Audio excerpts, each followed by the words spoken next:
E aí, gente, tudo bem? Bem-vindos à nossa 11ª aula.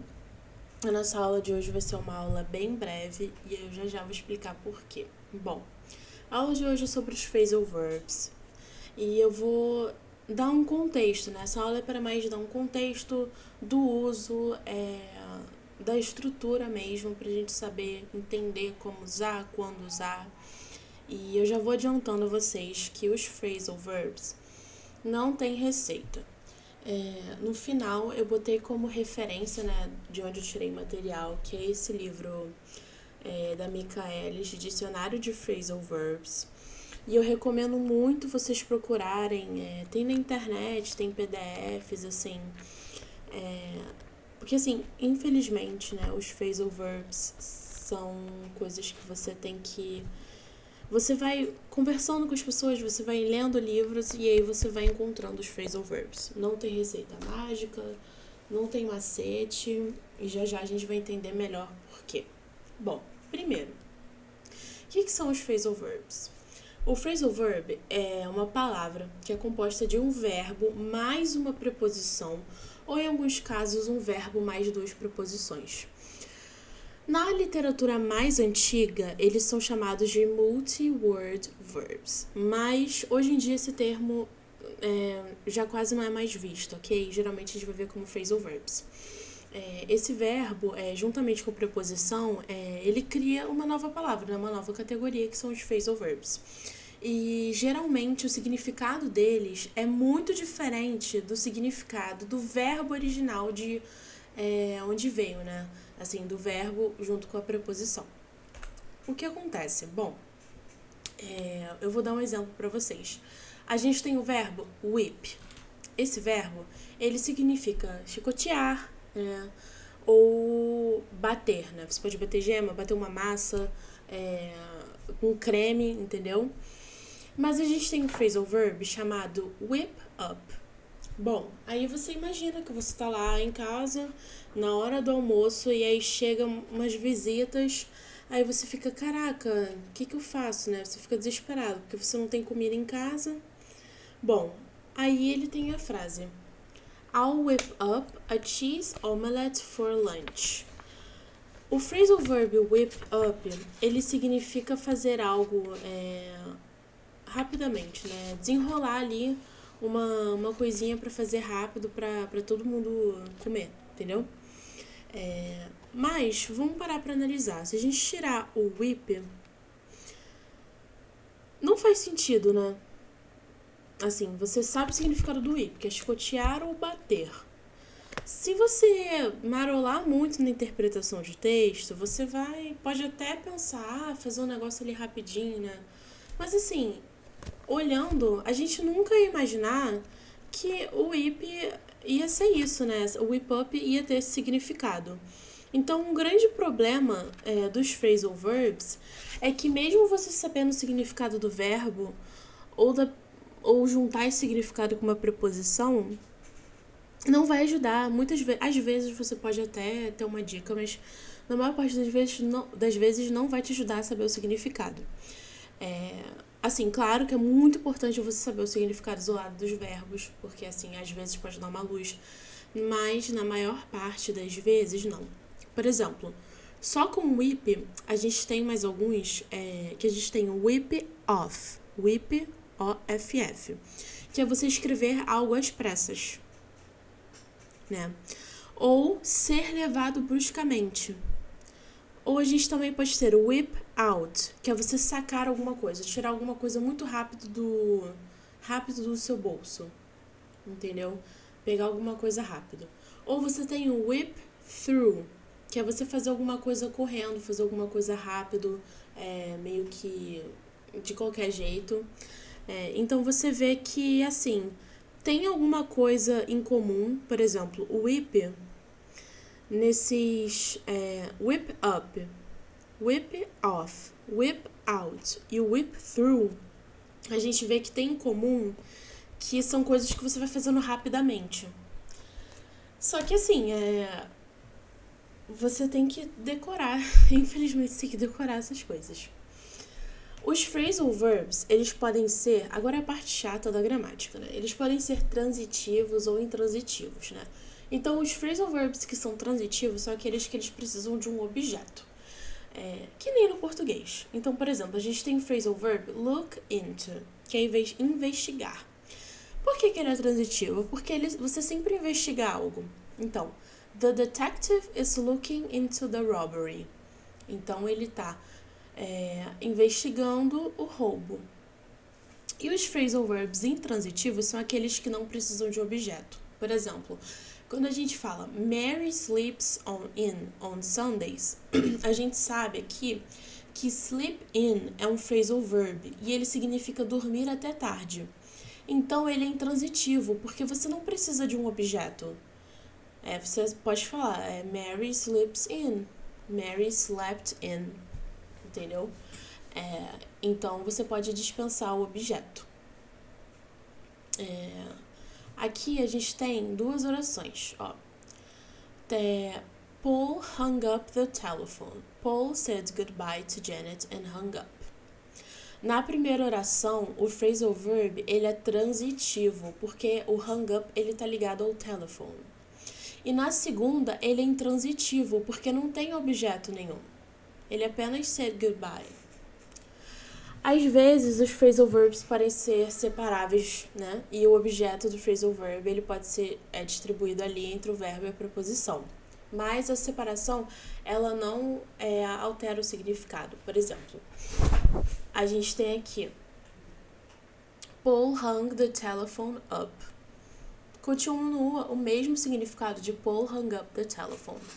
Ou a gente tem aqui turn off the radio ou turn the radio off. I'll call up Mary ou I'll call Mary up. Não faz tanta diferença, é só ali uma inversão na ordem.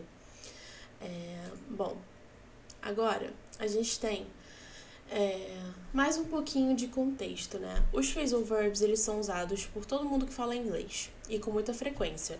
Você com certeza conhece, se você já não era familiarizado com os phrasal verbs, com certeza você agora que está familiarizado, você vai pensar em alguma coisa que você falava e com certeza aquilo é um phrasal verb.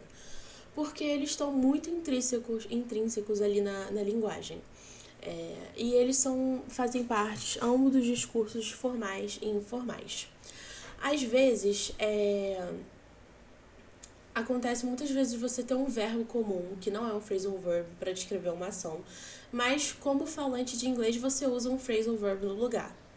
Por exemplo, de tão comum que é, né? A gente tem essa frase aqui. He went to the counter and ordered a coffee. Counter, caso vocês não saibam, é balcão, ok? Usando o verbo go, às vezes um falante de inglês poderia falar He went up to the counter and ordered a coffee. Então, went up, go up é um phrasal verb, né? Então, ele significa ali chegar próximo ou na frente.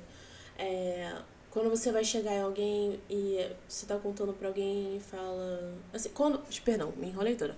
Quando alguém chega em você e fala alguma coisa, aí você vai contar pra outra pessoa. Oh, he came up to me, he went up to her, entendeu? Então, é um phrasal verb. Geralmente, o que acontece? Como falantes de português, né? A gente tem uma tendência a usar verbos de origem latina. E isso entra também muito nos falsos cognatos. Tem muitos verbos, muitas coisas que a gente usa no português que às vezes a gente quer traduzir para o inglês. Até porque tem uma grande semelhança ali das palavras, mas no inglês elas têm outro significado. Por exemplo, assim, não cabe a essa aula, né? Mas só um exemplo, a gente tem pretend. E pretendo. Eu pretendo, eu tenho a intenção, né, de fazer alguma coisa. Mas em inglês, a gente tem pretend, que é fingir. Então, a gente tem que tomar cuidado. Mas não é o assunto dessa aula. Mas o que eu quero dizer é que a gente tem que prestar muita atenção no uso das palavras, tá? E aqui, a gente... Pode ter surgido na sua cabeça assim, é uma maneira diferente, é uma outra alternativa de dizer as coisas? E não, o phrasal verb não é. Por quê? muitas vezes não tem substituto. Por exemplo, quando a gente fala turn on the lights, turn off the lights, turn on the TV, não tem outro jeito de você falar. Turn on é um phrasal verb, turn off também é um phrasal verb. Então é muito comum, né, na língua inglesa não ter... às vezes a pessoa que fala inglês não tem noção que um verbo comum possa ser substituído. Para eles é só ali o phrasal verb, então é muito comum. Enfim. Aí tem aquela questão, quantos phrasal verbs tem?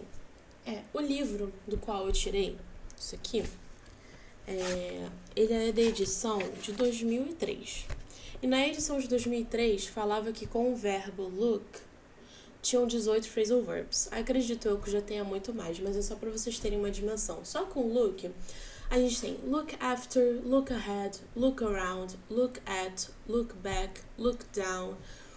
E aí a gente volta ali. Quando eu falei nos primeiros slides que muitas vezes a gente não ia saber o significado do phrasal verb só por saber individualmente o significado do verbo. A gente vai conseguir saber sim, porque tem muitas coisas também que a gente, por exemplo, antes de eu saber o que era um phrasal verb, eu não achava que o look after era um phrasal verb, né? Então a gente pode tomar isso como uma expressão, né, em português, como se fosse uma expressão, né, vamos supor. Então tem muitos que são bem intuitivos. Por exemplo, look ahead. Ahead é a frente. Look around. Around é o seu entorno. Então, é bem intuitivo, mas na maior parte das vezes pode não ser. Por exemplo, não sei. Deixa eu pensar aqui num exemplo. Deixa eu ver. Aqui, ó. Por exemplo, a gente tem plunk down, que é pagar ou comprar em dinheiro. Então, assim, tem umas palavras que são realmente muito esquisitas. Então, a gente tem que realmente lendo e aprendendo, ok? E além disso, alguns phrasal verbs têm significados múltiplos, né? Então, o único verbo, ele pode originar muitos phrasal verbs, né? E cada phrasal verb tem um significado. Bom, aqui eu botei uma fotinha com os principais phrasal verbs com make. Só que assim, gente, não tem o porquê eu encher esses slides aqui com um monte de phrasal verbs. Eu vou passar material pra vocês que tem o phrasal verbs. Até no final eu coloquei umas musiquinhas ali que tem. Porque, assim, gente, realmente é uma coisa que você vai lendo, então você tem que procurar. Então, eu fazer uma apresentação aqui enorme não vai adiantar nada. Eu prefiro muito mais estimular vocês com textos, com áudios, né? Pra vocês poderem identificar esses phrasal verbs, ok? Então é isso, gente. Muito obrigada aí por assistirem a aula. A keyword de hoje é um phrasal verb. Eu quero que vocês me digam, vai ficar de dever de casa. Perdão. Qual o significado desse phrasal verb? Se vocês quiserem fazer uma frase também para vocês aprenderem a usar. E aqui eu botei duas músicas que tem phrasal verbs. Essa música aqui tem no título e essa aqui tem, acho que na primeira frase. Então, queria que vocês dessem uma olhada na letrinha. Aqui embaixo tem a referência, né, do livro que eu tirei. E eu vou mandar para vocês também uns vocabulários para vocês, tá bom? É isso, gente. Tchau, tchau e até a próxima aula. Beijos!